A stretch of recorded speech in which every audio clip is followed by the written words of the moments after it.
बच्चों, पिछले टर्न पर आप लोगों को सवाल दिया गया था बेटा, क्वेश्चन कुछ दिए गए थे। तो सबसे पहले हम उन क्वेश्चंस का डिस्कशन कर लेते हैं, फिर उसके बाद हम लोग अगले ग्रुप पे चलते हैं। क्योंकि जिस ग्रुप का हम लोग डिस्कशन कर लिए थे वो 7th ग्रुप था और 6th ग्रुप था। अब हम लोग 5वें ग्रुप का डिस्कशन करेंगे। 5वें ग्रुप के साल्ट के बारे में हम लोग पढ़ेंगे। 5वां ग्रुप मतलब 15th ग्रुप, 5th ए ग्रुप या 15th ग्रुप पी ब्लॉक के साल्ट का डिस्कशन हम लोग कर रहे हैं। अभी एस ब्लॉक में भी साल्ट हैं, डी ब्लॉक में भी साल्ट हैं, लेकिन पी ब्लॉक के साल्ट की हम लोग चर्चा करेंगे। तो आइए जरा सवाल को हम लोग डिस्कस कर लेते हैं। सवाल कौन सा था आपका बेटा? आइए बेटा, बेरियम पायरो सल्फेट। सबसे पहले इस कंपाउंड का फार्मूला हम लोग लिखने चल रहे हैं भाई। तो बेरियम तो हुआ ये Ba++ और पायरोसल्फेट कौन सा होगा? H2O7।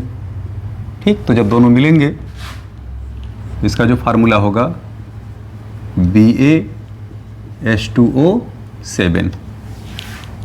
एल्युमिनियम थायोसल्फेट, ये हुआ एल्युमिनियम आयन और ये हुआ थायोसल्फेट आयन। तो जब इनका फार्मूला आप लिखोगे तो Al2H2O3 होल थ्राइस। सीजियम हाइपोसल्फाइट, ये है बेटा सीजियम, और हाइपोसल्फाइट का फार्मूला क्या था भाई? ये सल्फाइट आयन थे, ये सल्फेट आयन थे, H2O4 2 नेगेटिव, ये हाइपोसल्फाइट आयन थे। तो यही है हाइपोसल्फाइट आयन। ठीक, तो अगर ये हाइपोसल्फाइट आयन है और ये सीजियम आयन है तो साल्ट जब आप इनका या नाम जब इनका आप लिखोगे, कैटायन आयन को जब आप जोड़ोगे तो इनका चार्ज यहाँ, इनका चार्ज यहाँ आ जाएगा। तो Ce2H2O4। बात स्पष्ट हुआ? मैग्नीशियम पायरोसल्फाइट, ओके, ये देखिए सल्फाइट है H2SO3, इसके दो पायरो, ये सल्फ्यूरस एसिड है। सल्फ्यूरस एसिड का जब आप डिहाइड्रेशन कराएंगे इसके 2 मोल से तो बनेगा, ये 4 थे, 2 निकल गया तो H2H2O5 और पायरो सल्फ्यूरस एसिड हुआ ये। तो इनका जब एनायन आप लोगे तो ये सल्फाइट हुआ, और इनका जब आप एनायन लोगे बेटा तो होगा पायरोसल्फाइट। पायरोसल्फाइट, तो ये पायरोसल्फाइट आयन हुआ, पायरोसल्फाइट, और ये मैग्नीशियम आयन। दोनों जब मिलेंगे बेटा तो देखिए साल्ट का नाम क्या होगा? MgH2O5, magnesium pyrosulphite. This is ferric tetrathionate, ferric tetrathionate. तो टेट्राथायोनेट का फार्मूला ये होगा S4O6, और ये है फेरिक आयन। ये सब जो हम आपको आयन दिखा रहे हैं या यहाँ लिखा रहे हैं, ये सब बेटा हम आपको पहले ही इसके जस्ट पिछले वाले वीडियो में आप देख चुके हैं, पढ़ चुके होंगे। तब इसके आगे बात की जा रही, चर्चा की जा रही है। या हो सकता है जो लोग इसको ना जाने उसके जस्ट पहले वाला वीडियो आप इसका देख लीजिएगा।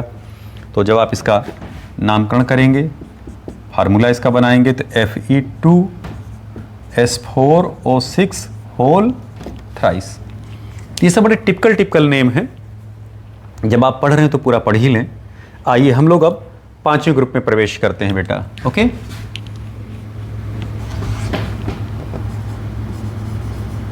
साल्ट ऑफ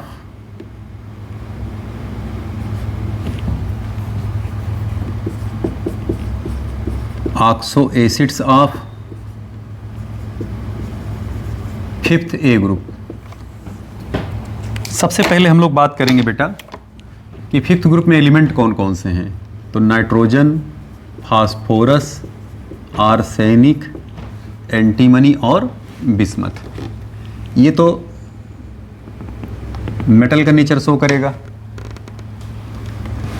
ये इतने एलिमेंट हैं जो इस ग्रुप में ऑक्सी एसिड बनाते हैं, और अगर ऑक्सी एसिड बनाते होंगे तो जाहिर सी बात है कि इनका साल्ट भी बनेगा। हमने आपको बताया था कि हर ग्रुप का अपना लोअर और हायर ऑक्सीडेशन नंबर होता है, उनका अपना रेफरेंस एसिड होता है। ओके, तो इनका +3 ऑक्सीडेशन नंबर और +5 ऑक्सीडेशन नंबर, 2 कॉमन एसिड इनके बनते हैं। तो लोअर ऑक्सीडेशन नंबर वाले को हम अस कहेंगे और हायर वाले को हम इक कहेंगे, और +5 ऑक्सीडेशन नंबर वाला ही इनका रेफरेंस एसिड बनेगा, रेफरेंस एसिड बनेगा। बात स्पष्ट हुआ?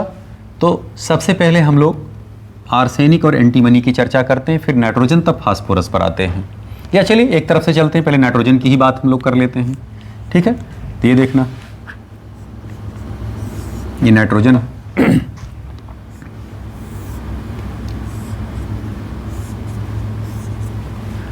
इनका HNO3, ये इनका रेफरेंस एसिड है बेटा।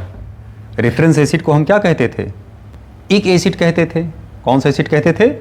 इक एसिड, इक एसिड। और यहाँ पर जो ऑक्सीडेशन नंबर होगा इसका +5, तो इसे हम कहेंगे नाइट्रिक एसिड। कौन सा एसिड कह रहे हैं बेटा? Nitric acid. बल्कि नाम इनका नीचे में लिख देते हैं यहाँ पर,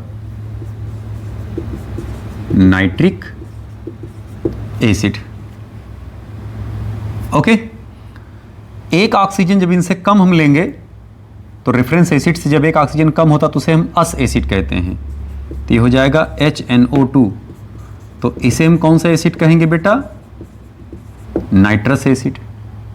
और इससे एक ऑक्सीजन, अच्छा यहाँ पर जो ऑक्सीडेशन नंबर होगा इस नाइट्रोजन का, ये +3 होगा, और यहाँ पर जो इस नाइट्रोजन का ऑक्सीडेशन नंबर निकालोगे +5। तो देखिए +5 वाले को इक, देखिए यहाँ लिखा गया है, और +3 वाले को अस, यहाँ लिखा गया है। जब एक ऑक्सीजन आप और कम करोगे तो एसिड ये बन करके आएगा HNO।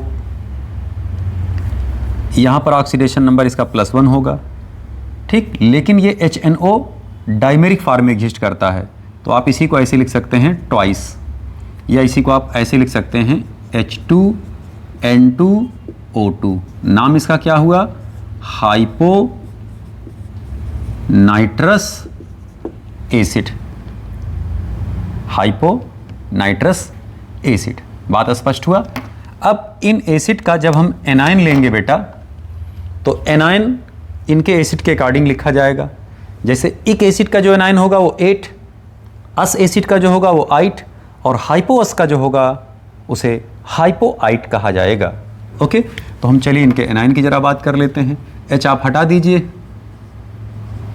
ये देखना, ये आया। इनका जब H हटेगा तो ये आएगा, और इनका जब H हटेगा ये निकल करके आया। अब इक एसिड का एनायन, जैसे नाइट्रिक है तो इसका नाम क्या हो जाएगा? नाइट्रेट। जैसे नाइट्रस है तो इसका नाम क्या हो जाएगा? अस का आइट, तो क्या हो जाएगा? नाइट्राइट। जैसे हाइपोनाइट्रस है तो इनका नाम क्या हो जाएगा? हाइपोनाइट्राइट। क्या कहा जाएगा इनको बेटा? हाइपोनाइट्राइट, हाइपोनाइट्राइट। ओके, आइए जरा इनका साल्ट बना लेते हैं हम लोग। जब साल्ट इनका बनाओगे बेटा, तो मान लीजिए हम यहाँ पर सोडियम आयन ले लें, तो सोडियम जब इस एनायन से जुड़ेगा तो NaNO3, नाम क्या हुआ? Sodium nitrate. ओके, यहीं पर अगर हम पोटेशियम आयन अगर ले लें और ये नाइट्राइट है, तो नाम क्या हो गया इसका? Potassium nitrite. नाइट्राइट डा नहीं होगा, टा, नाइट्राइट। नाइट्राइड भी होगा, ये नाइट्राइड आयन होता है और ये नाइट्राइट आयन है। ये पॉली एटॉमिक एनायन है, ये मोनो एटॉमिक एनायन है। जितने मोनो एटॉमिक एनायन होते हैं उनके नाम के अंत में आइड लगता है। ओके, और जितने पॉली एटॉमिक होते हैं उनका नाम अलग अलग निकल करके आता है। अगर ऑक्सो हैं तो ऑक्सो वाले में 2 कंडीशन, अस हो सकते हैं या इक हो सकते हैं। इक वाले का 8 होगा, अस वाले का 8 होगा। चलिए, तो अभी सब अभी चर्चा आगे करेंगे बेटा हम लोग, यहाँ ज़्यादा डिस्कस हमें अभी नहीं करना है।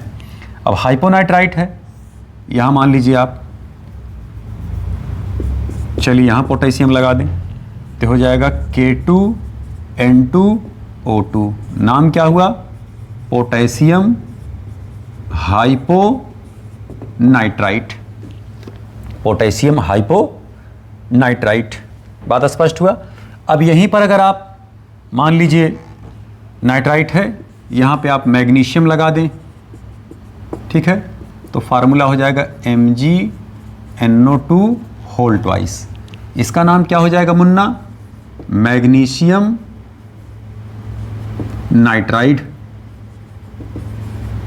मैग्नीशियम नाइट्राइड हो गया, सॉरी नाइट्राइट, गलती से देखिए डा निकल गया मुंह से बेटा, क्योंकि नाइट्राइट चल रहा ना, मैग्नीशियम नाइट्राइट। बात स्पष्ट हुआ। इसी तरीके से आप नाइट्रोजन के ढेर सारे साल्ट का नामकरण कर सकते हैं। ओके, आइए अब हम लोग फास्फोरस के नाम में चलें भैया। आइए बेटा फास्फोरस का जरा देख लें केस।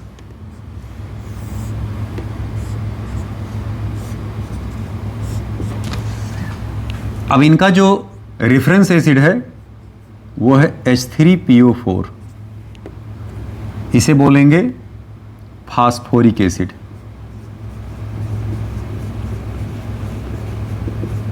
फास्फोरिक एसिड, इक एसिड, इनका ऑक्सीडेशन नंबर +5। एक ऑक्सीजन जब आप कम करेंगे तो H3PO3, इसे क्या कहेंगे? Phosphorus acid. भाई इक से अस हो गया ना, और एक और ऑक्सीजन आप कम करोगे तो इसे आप कहेंगे हाइपो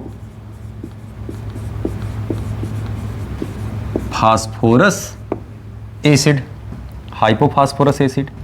यहां पर फास्फोरस का ऑक्सीडेशन नंबर +3 और यहां पर इसका होगा +1। आप चेक करके देख लीजिएगा बेटा। अच्छा, एक और आपको बात बताते हैं,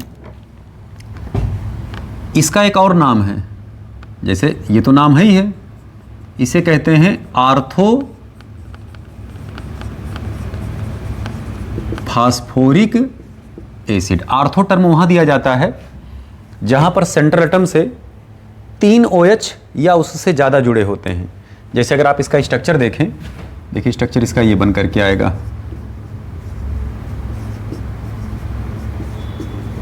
यही है। तो कितने OH हैं इसमें बेटा? 1 2 3। जब ये कंपाउंड आयोनाइज होगा, ये एसिड आयोनाइज होगा, तो यहीं से H रिलीज होते हैं, यहीं से टूट जाएगा H, यहीं से टूट जाएगा इससे। तो जब ये टूटेगा तो 3 H आयन दिया और ये फास्फेट आयन बाहर आ जाएंगे। क्लियर? तो जितना H आयन जो एसिड देता है पानी में जाने के बाद, वही उसकी बेसिसिटी कहलाती है बेटा, बेसिसिटी कहलाती है। तो आप बता सकते हो, कह सकते हो कि इसकी जो बेसिसिटी है X कितना है? 3, मतलब ये ट्राई बेसिक है, ये एसिड ट्राई बेसिक है। ओके, अगर आप इनका देखें स्ट्रक्चर तो ये देखना,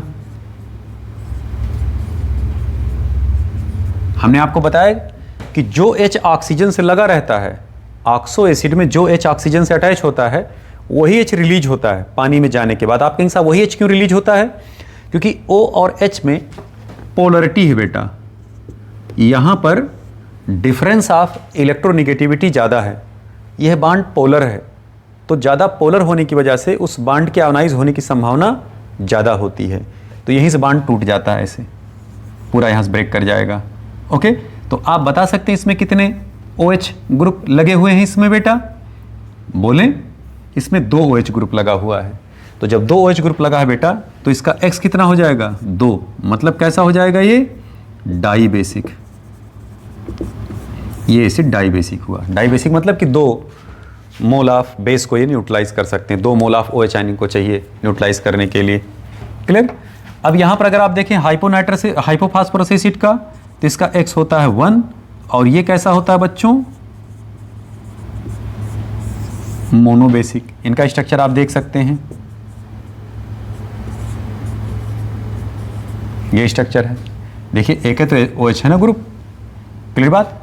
और इसमें हम 2 नाम बता रहे थे, इसको एक नाम से और पुकारा जाता है आर्थोफास्फोरिक एसिड, जिसमें 3 OH या उससे ज़्यादा होते हैं, उसमें आर्थो टर्म जोड़ा जाता है। आर्थो क्यों जोड़ा जाता है?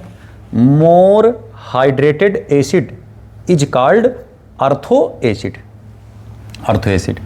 इसको एक नाम और दिया जाता है, जैसे इसे फास्फोरिक कहते हैं, तो इसे हम कहते हैं फास्फोनिक एसिड, ठीक है। और इस एसिड को हम कहते हैं फास्फिनिक एसिड।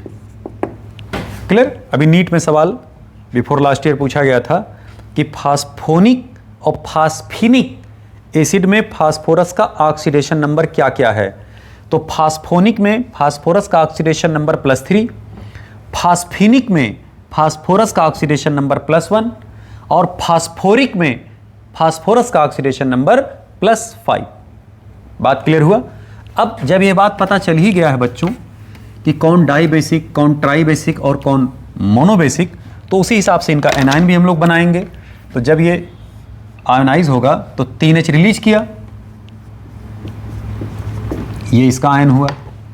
जब ये भी रिलीज हो करेगा अपना H आयन तो कितना H देगा, बेसिसिटी 2 है तो 2 H देगा, एक H के साथ लगा रह जाएगा। तो जितना H रिलीज करेगा उतना निगेटिव चार्ज इसके ऊपर आ जाएगा। ये देखना, ये भी क्या करेगा, सिर्फ एक H रिलीज करेगा। तो जब एक H रिलीज करेगा 2 H इसके साथ लगे रह जाएंगे तो एक निगेटिव चार्ज आ जाएगा। जितना H रिलीज होगा उतना निगेटिव चार्ज आ जाएगा एनायन पर। अब जरा बताइए, ये फास्फोरिक है, इक का एनायन 8, तो फास्फोरिक है तो इसका नाम क्या हो गया, फास्फेट। फास्फेट। अब जैसे फास्फोरस है, ये देखना फास्फोरस है, फास्फोरस है। क्लियर। तो इसका नाम क्या हो जाएगा, अस का आइट, तो नाम क्या हो जाएगा इसका, फास्फाइट। फास्फाइट। टा है, डा नहीं।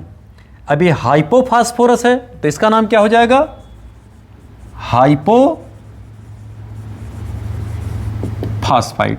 याद रखें बेटा, ये सब जो नाम आप पढ़ रहे हैं ना, लोग BSc MSc PhD कर डालते हैं, लेकिन साल्ट अगर पूछ लो तो गैस निकल जाती है, तुरंत नाम नहीं बता पाते हैं बेटा।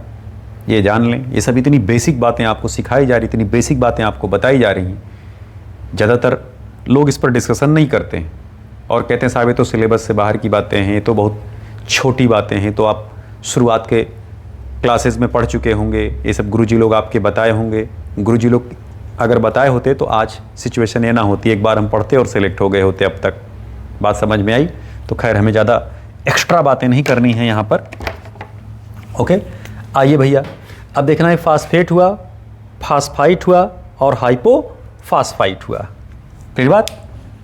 अच्छा, अगर इनका आप फास्फोनिक के हिसाब से नाम लिखते तब इसका नाम हो जाता फास्फोनेट। फास्फोनेट कहलाता है, लेकिन अब चूंकि उसका नाम कहीं जिक्र किया नहीं गया इसलिए हम ज़्यादा जिक्र नहीं करेंगे। क्लियर बात। ऐसे इसका फास्फीनेट इसका नाम होता है, इसका नाम फास्फीनेट, फास्फोनेट, फास्फेट ऐसे पड़ता है, इसका नाम पड़ता बेटा अगर इनके अकॉर्डिंगली चलते आप। लेकिन चूंकि प्रचलन में जो ज़्यादातर नाम है वो यही नाम है, इसलिए इन्हीं की ही चर्चा हम कर रहे हैं यहाँ पर। अब आइए जरा इनके हम साल्ट बनाते हैं। आप देख ही गए हैं इस एसिड के कैसे कैसे एनायन निकल कर के आए हैं, ये सब ऑक्सो एनायन है। तो जब आप साल्ट बनाओगे बेटा, तो साल्ट में जब हम डिस्कशन करेंगे इनके, तो उसी में बस खाली क्या करते जाएंगे, हम कैटायन लगाते जाएंगे। जैसे यहाँ मान लीजिए हम सोडियम आयन लगा दिए, ठीक। तो जब आप सोडियम आयन यहाँ लगाओगे तो ये हो जाएगा Na3PO4। और अगर मान लीजिए हम यहाँ मैग्नीशियम आयन लगा दिए तो हो जाएगा Mg3PO4 होल ट्वाइस। इसको हम कहेंगे सोडियम फास्फेट, ठीक। और इसको हम कहेंगे मैग्नीशियम फास्फेट, मैग्नीशियम फास्फेट। ऐसे आप इनको भी आप कह सकते थे। अगर हम यहाँ पोटेशियम लगा दें तो फार्मूला हो जाएगा K2HPO3। नाम क्या हुआ, पोटेशियम फास्फाइट, फास्फाइट। ओके। और अगर हम यहाँ एल्युमिनियम आयन लगा दें तो हो जाएगा Al2HPO3 होल थ्राइस। नाम इसका क्या हो जाएगा, एल्युमिनियम फास्फाइट। ऐसे ही अगर हम इनका नाम लिखते बेटा, यहां पर मान लीजिए हम यहां कैल्शियम लगा दें तो फार्मूला क्या बनेगा इसका, CaH2PO2 होल ट्वाइस। तो नाम क्या हो जाएगा, कैल्शियम हाइपोफास्फाइट। और यहीं पर अगर मान लीजिए हम सोडियम आयन लगा दें तो NaH2PO2, नाम क्या होगा इसका, सोडियम हाइपोफास्फाइट, सोडियम हाइपोफास्फाइट। तो क्या कहीं कोई दिक्कत, कहीं कोई दर्द बेटा, कहीं कोई समस्या, कोई समस्या नहीं। ओके, आइए भाई, ये जो बातें हुई फास्फोरस के, तो नॉर्मल एसिड की चर्चा की गई। ओके, अब हम लोग इनके पायरो और मेटा एसिड की बात करने चल रहे हैं बेटा। पायरो और मेटा एसिड में आपको एक रूल बताया गया था, एक नियम बताया गया था भैया, कि अगर 1 मोल एसिड से अगर आप वाटर एलिमिनेट कराते हो तो इसे हम कहते हैं मेटा एसिड। क्लियर। और वहीं पर बताया गया था कि अगर आप 2 मोल एसिड से वाटर एलिमिनेट करते हो तो इसे हम कौन सा एसिड कहते हैं बेटा, पायरो एसिड कहते हैं। तो ये दोनों बात आपको पता होना चाहिए, और पहले भी हम डिस्कशन कर चुके हैं, इनके बारे में बता चुके हैं। तो हम वही काम करने चल रहे हैं। जरा देखना इधर, हम क्या किए, H3PO4 के 2 मोल ले लिए बेटा, और इनमें से वाटर एलिमिनेट करा दिए। तो जब वाटर एलिमिनेट करेंगे तो बनेगा क्या, H4P2O7। ये कौन सा एसिड था, फास्फोरिक एसिड। तो ये कौन सा एसिड कहलाएगा, पायरो फास्फोरिक एसिड। ठीक। जब आप इसका एनायन लेते हो तो जो फास्फोरिक का एनायन है तो इसे हम क्या कह रहे हैं, फास्फेट। तो जब हम इसका एनायन लेंगे बेटा P2O7 तो पायरोफास्फोरिक का क्या हो जाएगा, पायरो फास्फेट। बोलिए होगा।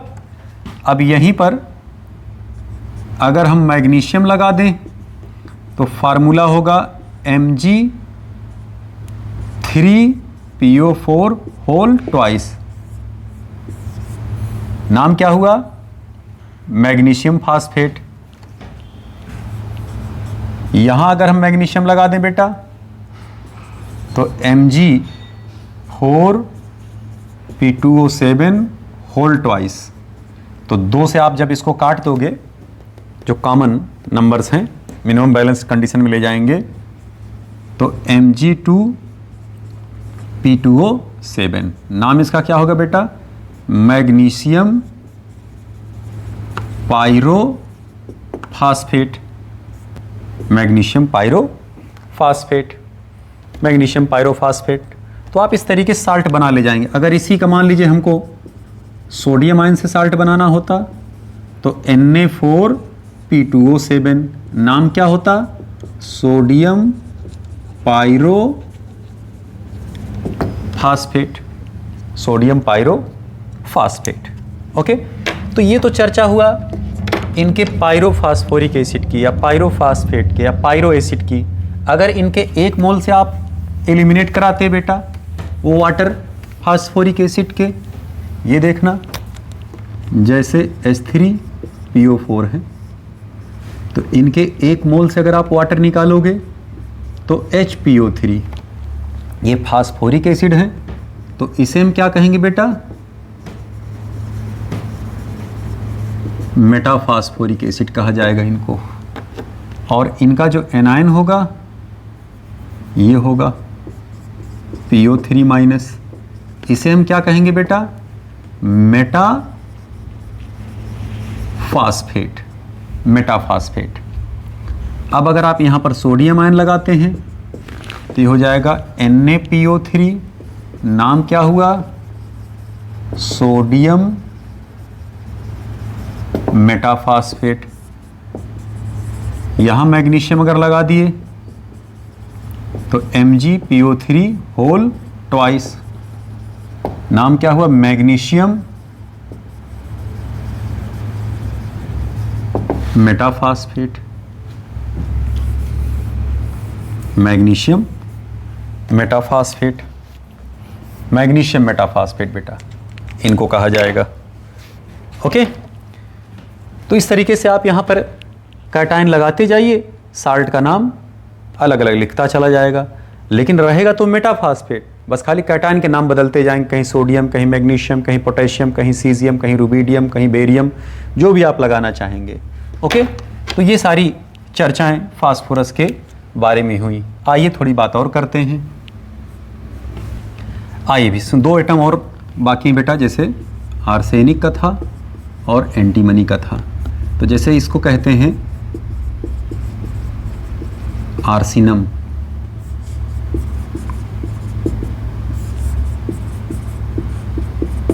इसे कहते हैं आर्सिनस और इसे कहते हैं आर्सेनिक। बात स्पष्ट हुआ? यह है आर्सिनस और यह है आर्सेनिक।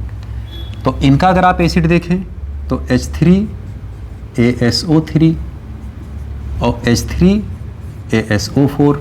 जिस एसिड में आर्सिनम +3 ऑक्सीडेशन स्टेट में है उसे हम अस एसिड कहेंगे। तो नाम इसका क्या होगा?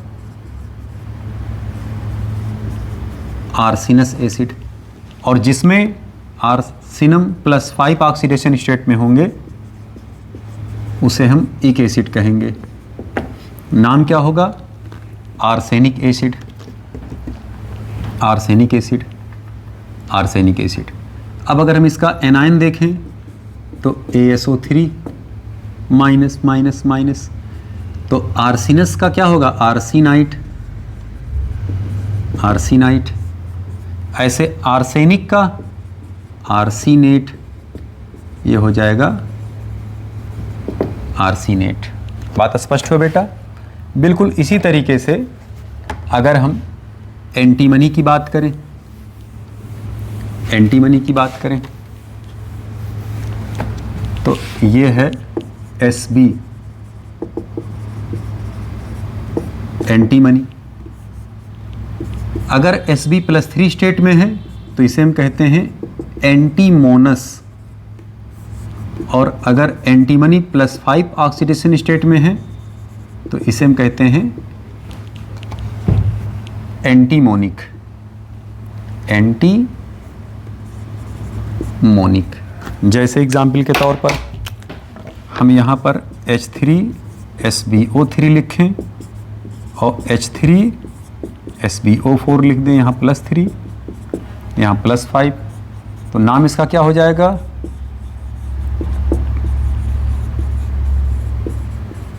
एंटीमोनस एसिड। इनका नाम क्या हो जाएगा? Antimonic acid. Antimonous acid, antimonic acid, antimonous, antimonic. अब इनका जो एनायन होगा बेटा, इसे कहा जाएगा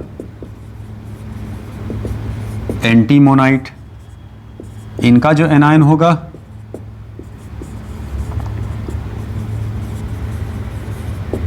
एंटीमोनेट। यह एंटीमोनाइट, यह एंटीमोनेट।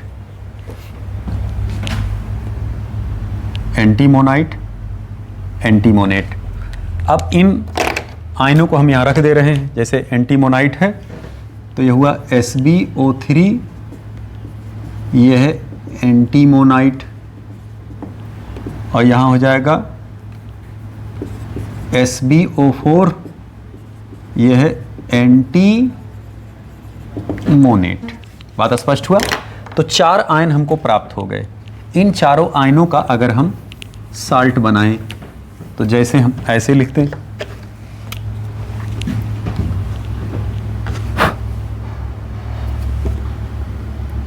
जैसे मान लीजिए आर्सिनाइट में सोडियम लगा दें तो बनेगा Na3ASO3। नाम क्या हुआ? Sodium arsenite. ऐसे ही Na3SbO3, नाम क्या हुआ?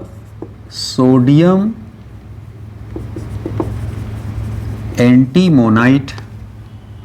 ऐसे अगर हम इनका साल्ट बनाएं, Na3ASO4, नाम क्या हुआ? Sodium arsenate. ऐसे अगर हम इनका नाम बनाएं, नाम क्या हुआ? Sodium antimonate. Sodium antimonate.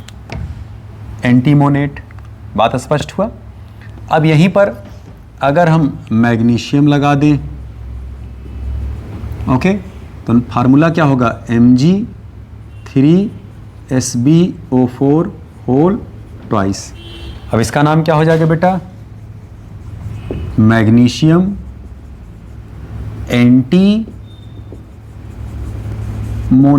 ऐसे एल्युमिनियम लगा सकते हैं, कैल्शियम लगा सकते हैं, ढेर सारे आप नामकरण कर सकते हैं इसमें बेटा। ओके, तो आइए थोड़ी सी चर्चा इनके हम IUPAC नेम पर करते हैं। बहुत सारे NCERT की बुक में IUPAC नेम भी दिए गए हैं कंपाउंड्स के, तो उनकी ज़रा चर्चा कर ली जाए।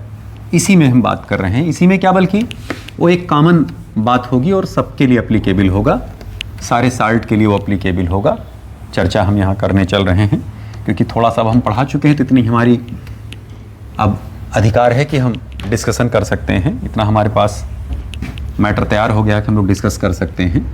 ओके, तो हम पहले टेबल इसका बना लेते हैं बेटा। ओके, आए बेटा, ये देखिए कुछ साल्ट के नाम हम यहाँ लिखे हैं, ये कॉमन नेम है इनका हमें फार्मूला लिखना है।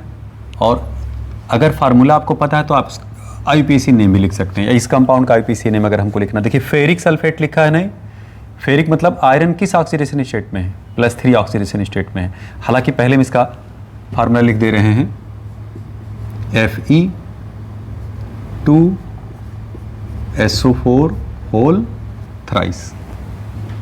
ठीक, अब इस कंपाउंड का अगर हम IUPAC नेम लिखेंगे तो देखिए आयरन यहाँ किस ऑक्सीडेशन स्टेट में है? +3, फेरिक है ना, तो +3, तो इसका IUPAC नेम लिखा जाएगा आयरन। ऑक्सीडेशन नंबर को हम ब्रैकेट में लिखेंगे और फिर लिखेंगे सल्फेट। अब देखिए यहाँ फेरस है, यहाँ आयरन +2 ऑक्सीडेशन स्टेट में है, तो इसका ऐसे लिखा जाएगा IUPAC में आयरन 2 सल्फेट। और अगर आप इसका फार्मूला लिखोगे तो FeSO4। स्टैनिक, ये बात आपको पिछले वीडियो में बताया गया था, जान ले जरा यहाँ पे भैया, ये देखना। जैसे ये है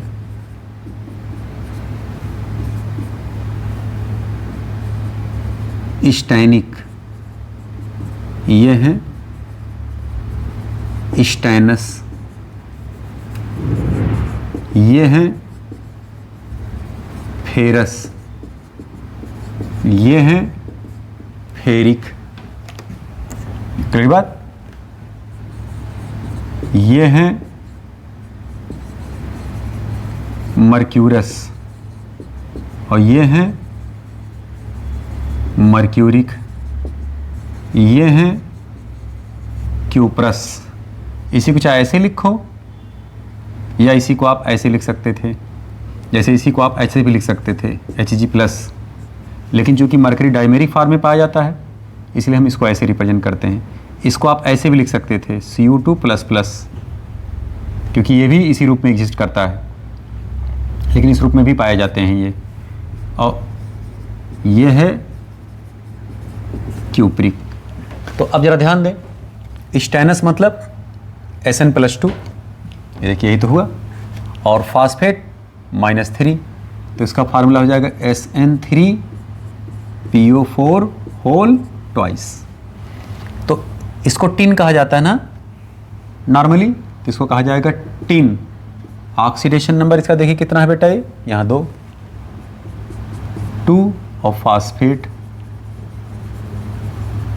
ये देखिए ऐसे लिखा जाएगा जो कैटायन का नाम होगा नॉर्मल, वो नाम लिखा जाएगा प्लस तुरंत उसके बाद उसका ऑक्सीडेशन नंबर, और फिर एनायन का नाम लिख दिया जाएगा जिस रूप में एनायन होगा। अब इसे स्टाइनिक क्लोराइड है तो इसको आप SnCl4 लिख सकते हैं।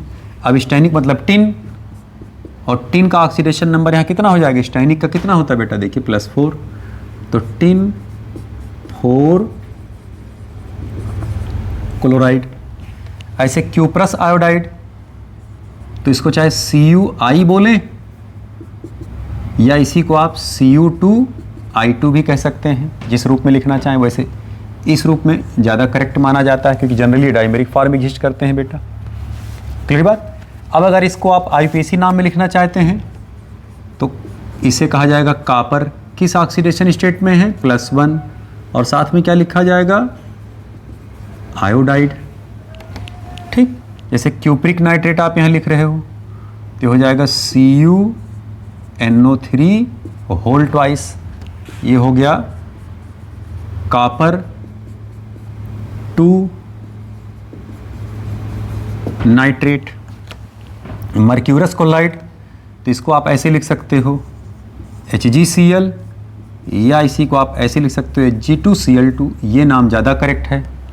ओके, तो इसे क्या कहा जाएगा भैया, मरकरी ऑक्सीडेशन नंबर 1, और साथ में लिखा जाएगा क्लोराइड। ऐसे मर्क्यूरिक क्लोरेट है तो Hg और ClO3 होल ट्वाइस, तो इसको कहा जाएगा mercury oxidation number 2 chlorate. Clear. Thallous bromide, thallous जो होता है, अच्छा हम यहाँ देखिए लिख दे रहे हैं, भूल गए थे लिखना, इसे हम कहते हैं थाइलस, और यही थाइलियम +3 चार्ज अगर होगा तो इसे हम कहते हैं थाइलिक।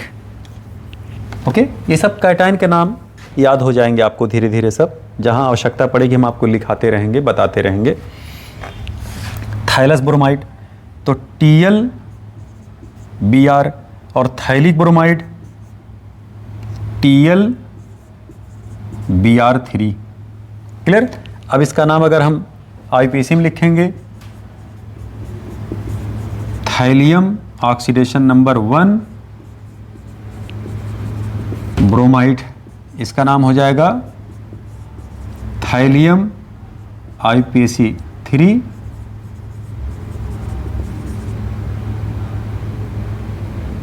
Bromide.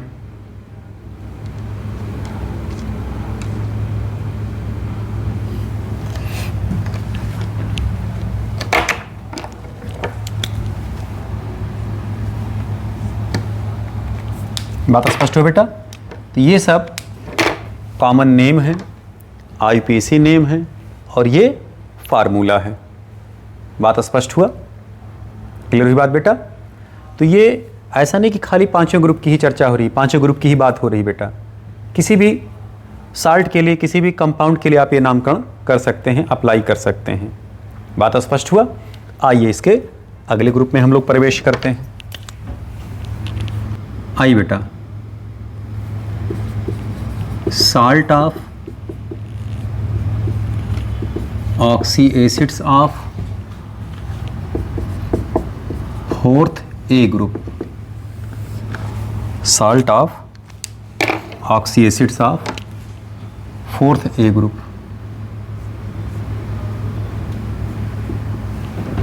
Clear. Salt of oxy acids of 4th A group, कौन कौन एलिमेंट हैं 4th ग्रुप में, carbon, silicon, germanium, tin, lead. Carbon, silicon, germanium, tin, lead.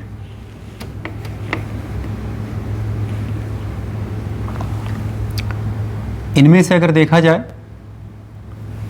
तो इनके भी बेटा दो टाइप के ऑक्सीडेशन नंबर एग्जिस्ट करते हैं, +2 और +4। ये हायर है और ये लोअर है। इसको कहते हैं इक, और लोअर वाले को कहते हैं अस।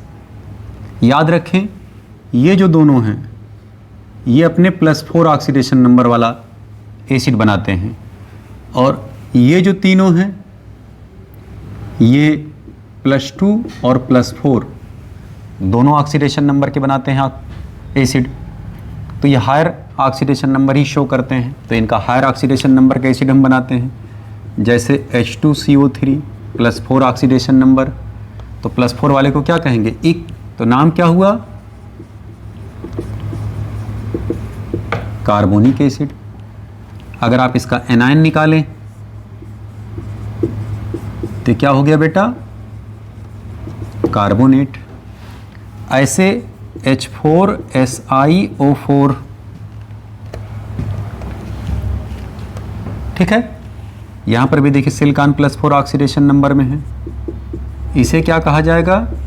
सिलिसिक एसिड, या इसी को कहा जाता है आर्थोसिलिसिक एसिड। ओके। और अगर आप इनका एनायन निकालते हैं तो ये क्या कहलाएगा भैया? सिलिसिक का सिलिकेट, सिलिसिक का सिलिकेट।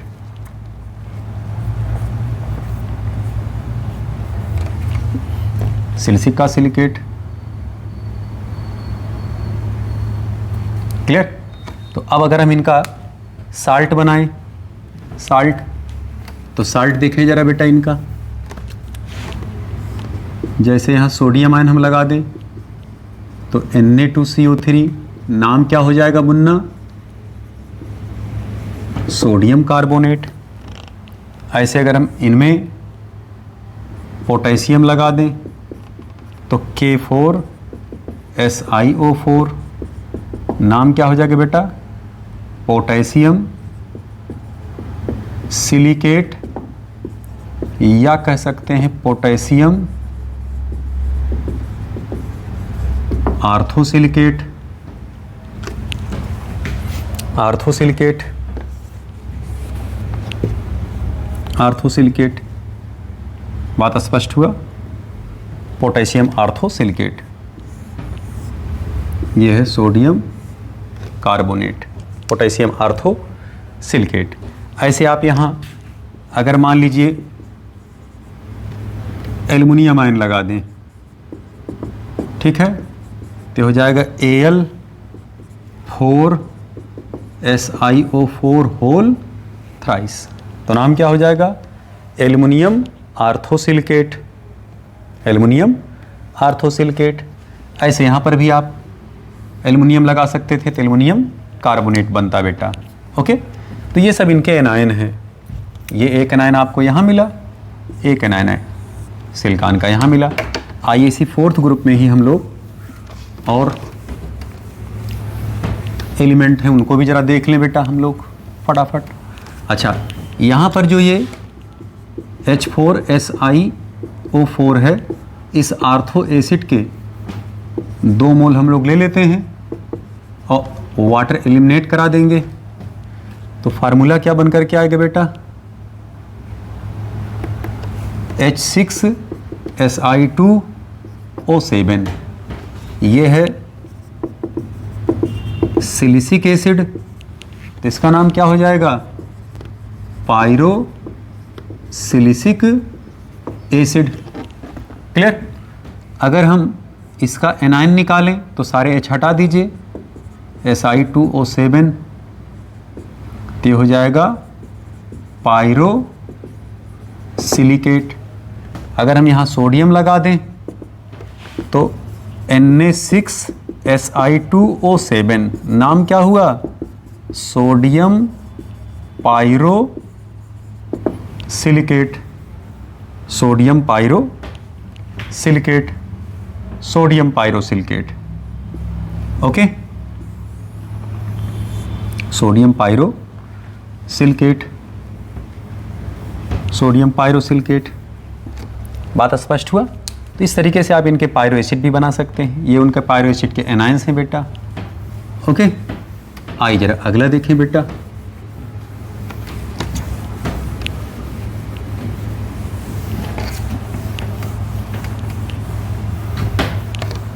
आगे देखें जरा। ऐसे इनका हम टिन का देख लें, इसे हम कहते हैं स्टेनम +2 अगर होता है और Sn+4 होता है तो इसे हम कहेंगे स्टैनस, इसे हम क्या कहेंगे स्टैनिक। इनका अगर आप एसिड देखें H2SnO2 और H2SnO3, यहाँ +2 यहाँ +4, इसे हम कहेंगे स्टैनस एसिड, तो इसे हम कहेंगे स्टैनिक एसिड। ऐसे ही लेड का देख लें आप, इसका नाम होगा प्लम्बम, इसे क्या कहा जाएगा प्लम्बस। और Pb+4 को इससे क्या कहा जाएगा बेटा प्लम्बिक। ओके, अब इनका अगर आप एसिड निकालते हैं तो H2PbO2 नाम क्या हो गया प्लम्बस एसिड, और H2PbO3 नाम क्या हो गया प्लम्बिक एसिड। ओके, तो कौन प्लम्बस कौन प्लम्बिक कौन स्टेनस कौन स्टेनिक, ये तो आप अच्छी तरह से समझ ही रहे होंगे।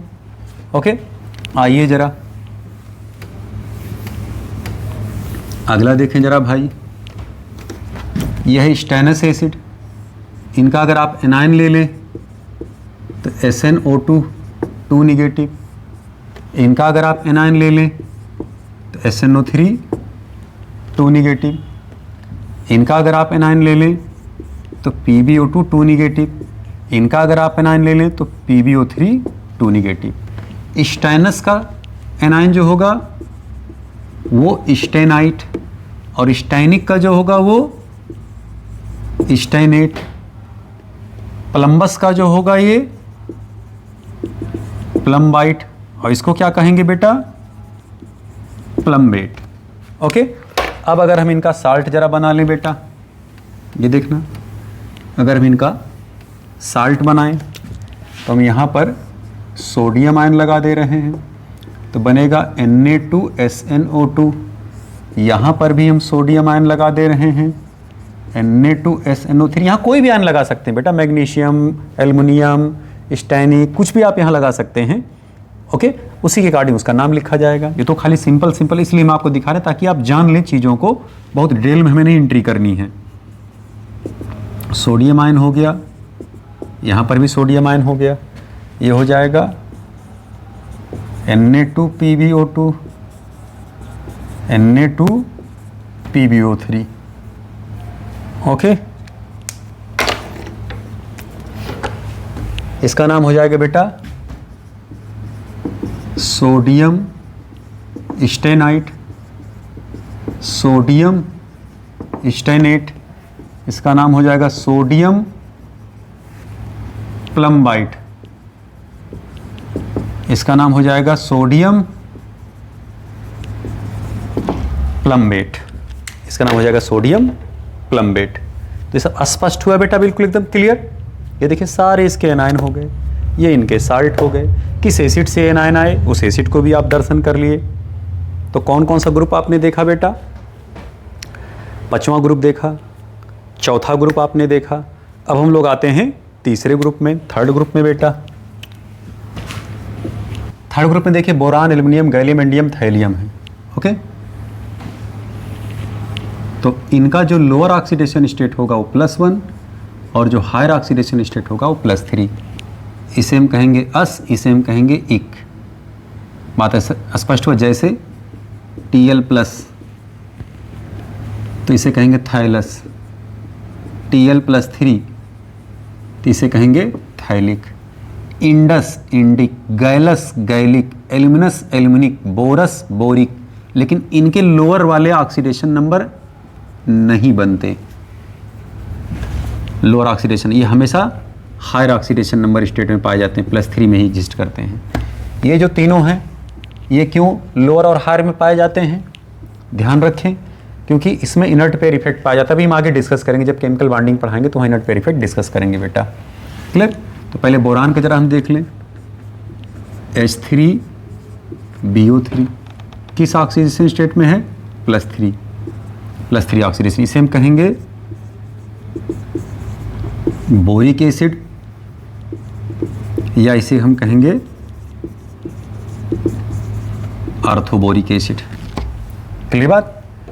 और इसी से अगर हम वाटर एलिमिनेट करा दें तो हो जाएगा HbO2। इसे हम क्या कहेंगे,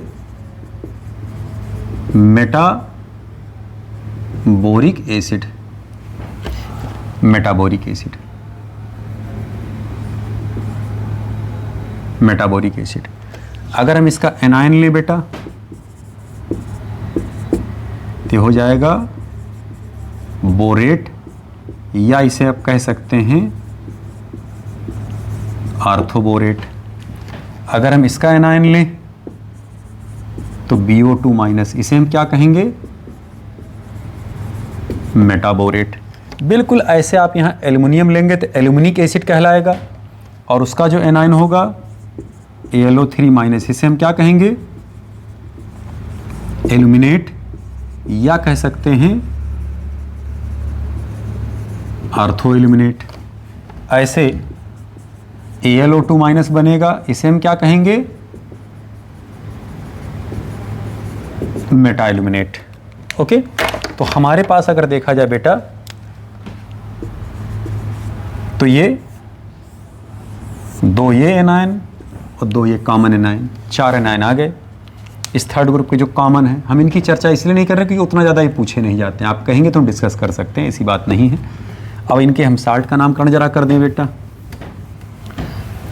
ये देखना जरा, जैसे हम लिख दें Na3BO3, तो नाम क्या हुआ, सोडियम बोरेट, या कह सकते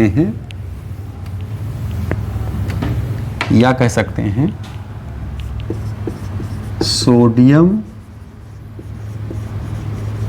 आर्थोबोरेट।